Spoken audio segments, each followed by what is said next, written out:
Bien, estamos presentes aquí en la Universidad Nacional Autónoma de Honduras en el Valle de Sula, presenciando un experimento sobre transformadores, específicamente sobre histéresis, que podemos verlo aquí.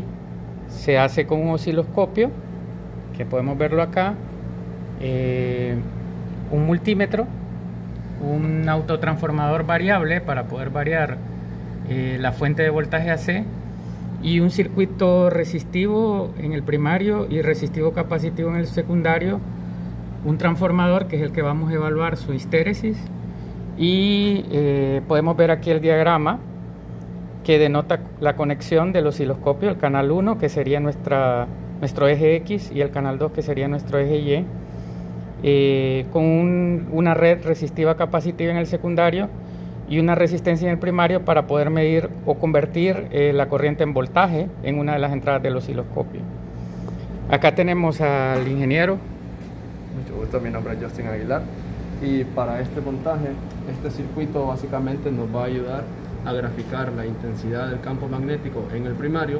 Eso sería realizando un cálculo de voltaje en la resistencia de un ohmio, y debido al valor de esta resistencia, esa medición de voltaje va a ser proporcional a la corriente que pasa a través de ella. Y como la intensidad del campo magnético va a estar relacionado directamente con esa corriente, en esta terminal del osciloscopio, en esta sonda, vamos a estar midiendo HDT. Ahora, en el secundario, nosotros vamos a tener un voltaje inducido que va a estar relacionado con la derivada de la densidad del campo magnético con respecto al tiempo. Pero para graficarlo necesitamos esa función solo con respecto al tiempo, no necesitamos su derivada. Okay. Para eso hacemos el uso del capacitor, es decir, medir el voltaje en el capacitor, ya que su ecuación que describe el voltaje incluye una integral de la corriente. Y midiendo ese voltaje podemos integrar esa corriente si la expresamos en términos del voltaje de la resistencia de 330, ya que al tener un valor tan elevado podemos decir que la mayoría de la caída de tensión va a estar en esa resistencia, dándonos un cálculo muy aproximado del valor real de la resistencia, perdón, de la corriente.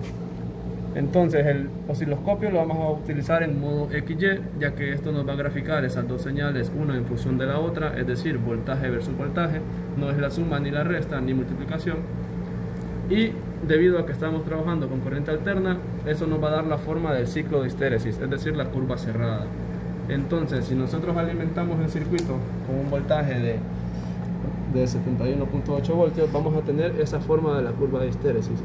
Si nos acercamos a los valores nominales descritos por el fabricante en la placa de datos del transformador, que serían 117 voltios, en este caso tenemos 117.1, vamos a observar la forma de la curva de histéresis característica para este transformador. Y si nosotros continuamos aumentando la excitación, vamos a ver cómo esta curva alcanza sus niveles máximos y mínimos, es decir, los puntos de saturación.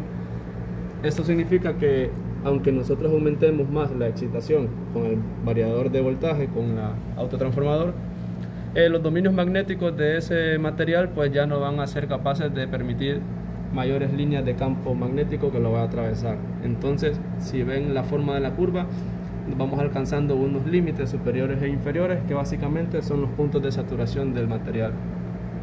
Okay. Excelente.